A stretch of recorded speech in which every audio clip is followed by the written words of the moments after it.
বন্ধুরা, মশা এক বিরক্তকর পতঙ্গের নাম। তো এই মশা কিন্তু বিরক্ত উপদ্রবের পাশাপাশি এরা কিন্তু নানা রকম রোগ ব্যাধি সংক্রমণ করে আমাদের কিন্তু নানা রকমভাবে ক্ষতিগ্রস্ত করে থাকে।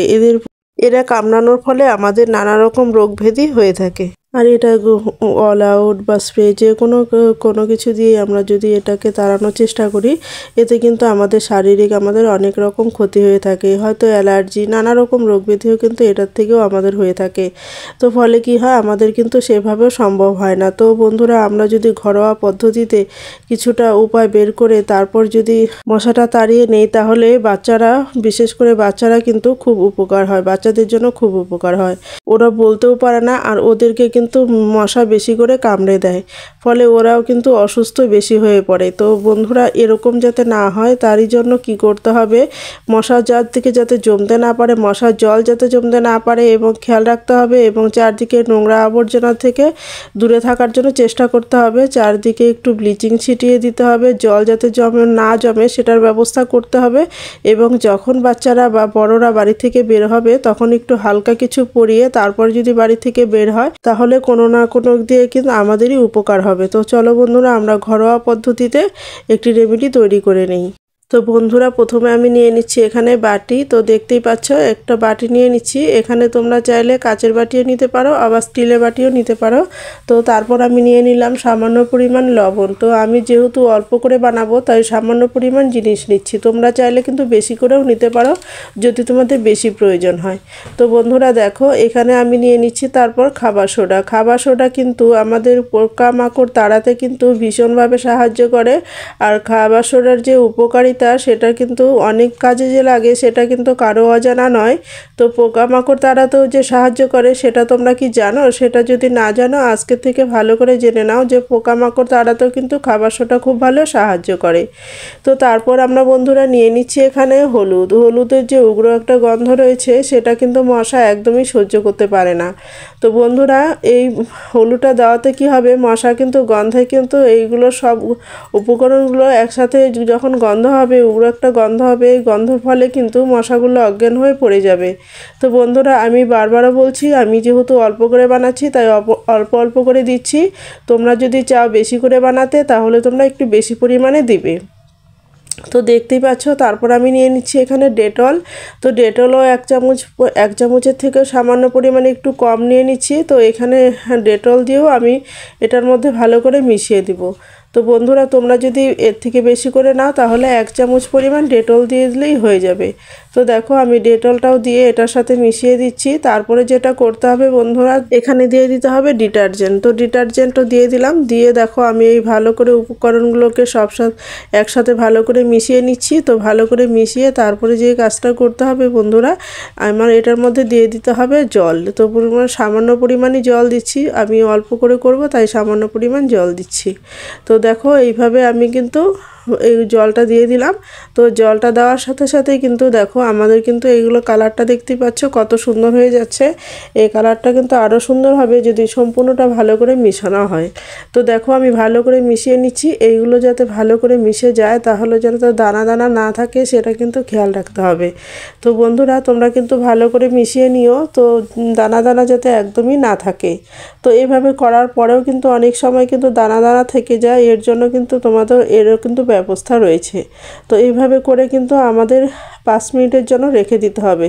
তাহলে কি হবে, 5 মিনিটের মধ্যে কিন্তু ভালো করে এটা মিশে যাবে। তারপরে আবার একটু নাড়িয়ে নিয়ে আমরা কিন্তু আবার এটা কিন্তু স্প্রে বোতলে ভরে নেব। তো বন্ধুরা দেখো, এইভাবে করে আমরা কিন্তু আবার নাড়িয়ে নিচ্ছি। যেহেতু আমি এখানে সঙ্গে সঙ্গে করে দেখাচ্ছি, তো সেখানে আমার 5 মিনিট করার সময় নেই। তো কয়েক সেকেন্ড আমি রেখে তারপর আমি তোমাদেরকে দেখাচ্ছি। তো যদি 5 মিনিট আমি সময় এখানে দিতাম, তাহলে হয়তো ভালো করে মিশ্রণটা আরও ভালো করে মিশতো। তো তোমাদেরকে আমি সেটা দেখাচ্ছি কতটা সুন্দর মিশেছে। দেখতেই পাচ্ছ, কালারটা কিন্তু চেঞ্জ হয়ে গেছে। তো দেখো, আমি এই স্প্রে বোতলটাতে ভরবো, যার জন্য আমি কিন্তু অল্প করে করেছি। আর এই স্প্রে বোতল দিয়ে যখন আমি বের করব, তখন যে স্প্রে করব, তখন কিন্তু স্প্রের মুখটা বন্ধ হয়ে যাবে। এই জন্য এই স্প্রে বোতলে ঢালার আগে আমাদের কিন্তু আরেকটি কাজ করে নিতে হবে। সেই কাজটা কি বন্ধুরা, এটাকে আমাদের একটু ছেঁকে নিতে হবে। তো এটার জন্য ছেঁকে নেওয়ার জন্য কি করতে হবে, পুরনো একটা ছাঁকনি নিয়ে নিচ্ছি, একটি বাটি নিয়ে নিলাম। তো তার উপরে আমি একটা ছাঁকনি ধরছি, ছাঁকনি ধরে আমি জলটাকে কিন্তু ছেঁকে নিচ্ছি। ছেঁকে নেওয়ার ফলে কি হবে, যে আমার দানা দানা যে জিনিসগুলো থাকবে সেগুলো কিন্তু ছাঁকনির মধ্যে আটকে যাবে। ফলে কি হবে, আমাদের কিন্তু আর এটার মধ্যে আটকে যাবে না, স্প্রে বোতলে কিন্তু আটকে যাবে না। দেখতেই পাচ্ছ কত দানা দানা রয়েছে। তো এরকম করে যদি তোমরা সেঁকে নাও, তাহলে কিন্তু একদমই আর স্প্রে বোতলে আটকে যাবে না, মুখটা কিন্তু নষ্ট হবে না। মুখটা কিন্তু আটকে গেলে স্প্রে কিন্তু আর একদমই হবে না। তো দেখো, এখন এই রেমেডিটা কিন্তু আমি এই স্প্রে বোতলে ঢেলে নেব। বন্ধুরা, এটা কিন্তু মারাত্মক একটা রেমেডি তৈরি হয়েছে। এটা দিয়ে কিন্তু মশা তাড়ানো সম্ভব হয়। প্রচণ্ড মশা অজ্ঞান হয়ে যায়। এটা দিয়ে তোমরা বাড়িতে ট্রাই করে দেখো কিভাবে মশাগুলো অজ্ঞান হয়ে যাবে। আর তোমরা ভাবতে পারো যে হয়তো জামা কাপড়ে লাগলে হলুদ দাগ হয়ে যাবে। না বন্ধুরা, একদমই কিন্তু হবে না। এটা যেহেতু হাওয়ার মতো করে হচ্ছে, এটা কিন্তু একদমই দাগ হবে না, কোনো রকমই অসুবিধা হবে না। তোমরা স্প্রে করে দেখো, তাহলেই বুঝতে পারবে। তো দেখো, এভাবে করে তোমরা কিন্তু খুব সুন্দরভাবে এটাকে স্প্রে করে নিতে পারো। তো তাহলে চলো বন্ধুরা, দেখে নেই আমরা কোথায় কোথায় এটা স্প্রে করব। তো বন্ধুরা দেখো, এরকম কিন্তু জামা কাপড়ের চাপার মধ্যেও কিন্তু এরকম কিন্তু মশা অনেক লুকিয়ে থাকে। তো সেই জায়গাতেও যদি আমরা এভাবে করে দিয়ে দেই, আর ঘরের আনাচে কানাচে ঘরের ভিতরে যেভাবে তোমরা এভাবে ঘুরিয়ে ঘুরে যদি একটু স্প্রে করে দাও, তাহলে কিন্তু মশাগুলো কিন্তু একদমই আর সহ্য করতে পারবে না। এগুলোর যে গন্ধ রয়েছে, সেটা কিন্তু একদমই সহ্য করতে পারবে না। তো দেখো, আমি দরজার পাশেও দিয়ে দিচ্ছি। দরজা দিয়ে যেহেতু মশাগুলো ঢোকে, সেই দরজার পাশেও কিন্তু আমি দিয়ে দিচ্ছি। এখানে কিন্তু খুব মশা এসে ঢোকে, আর কিন্তু আমাদের কিন্তু ঘরের মধ্যে ঢুকে পড়ে। তো এইভাবে কিন্তু প্রত্যেকটা দরজার পাশে, দরজার আড়ালে দিয়ে দিচ্ছি, কারণ দরজার আড়ালেও কিন্তু মশা এইভাবে থাকে। তো ঘরের আনাচে কানাচে এইভাবে করে দিয়ে দেবো, যাতে কোনো রকমভাবে মশা আমাদের ঘরে থাকতে না পারে। এভাবে দরজার পাশেও আমি দিয়ে দিব। তো যেদিকে মশা ঢোকার সম্ভাবনা থাকবে বন্ধুরা, সেদিকটাতে তোমরা কিন্তু দিয়ে দিবে। জানলা দরজা যেদিকে তোমাদের মনে হবে যে না, এদিকে মশা রয়েছে, সেদিকটাতে তোমরা কিন্তু ভালো করে দিয়ে দিবে, স্প্রে করে দিয়ে দিবে। দেখবে কি সুন্দরভাবে মশা তাড়ানো সম্ভব হয়। তো দেখো, সোফার নিচেও কিন্তু বা বিছানার নিচেও কিন্তু অন্ধকার থাকে, সেই জায়গাগুলোর মধ্যেও কিন্তু মশা থাকে। তো সেই জায়গাগুলো তো এরকম করে সাইড করে যদি দিয়ে দেওয়া যায়, তাহলে কিন্তু মশা চলে যাবে।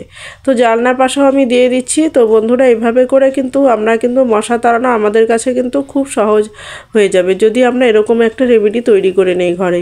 তো বন্ধুরা, তোমরা কে কোথা থেকে আমার এই ভিডিওটা দেখছো, তা যদি কমেন্ট করে জানাও, তাহলে আমি বুঝতে পারতাম আমাদের দেশে কোন কোন জায়গায় বন্ধুরা রয়েছে। তো বন্ধুরা, আমরা কিন্তু ঘরের যে কোনো আনাচে কানাচে সব জায়গায় কিন্তু মশা তাড়ানোর জন্য এই ব্যবস্থা করে দিচ্ছি। তো দেখতেই পাচ্ছ, মশা কিন্তু একটা চলে গেল, এটার গন্ধেই কিন্তু মশা দৌড়ে পালালো। তো এইভাবে করে কিন্তু বিছানার সাইডেও কিন্তু আমরা এটা দিয়ে দিব। বিছানার সাইডে দিয়ে দিলে কি হবে, বিছানার মধ্যে যখন বাচ্চারা ঘুমায়, তখন কিন্তু ওদেরকে মশা একদমই কাটতে পারবে না। আশা করি তোমরা বুঝতে পেরেছো। তো বন্ধুরা, তোমাদের কাছে ভিডিওটি কেমন লেগেছে, ভালো লাগলে লাইক কমেন্ট শেয়ার করে দিও। আর এই ভিডিওতে যদি কেউ নতুন হয়ে থাকো, তাহলে সাবস্ক্রাইব করে আমার পাশে থেকো এরকম নিত্য নতুন ভিডিও পাওয়ার জন্য। তো বন্ধুরা, তোমরা সবাই ভালো থেকো, সুস্থ থেকো, এই কামনাই করি ঈশ্বরের কাছে। আজ এই পর্যন্ত, দেখা হবে নেক্সট ভিডিওতে। কেমন?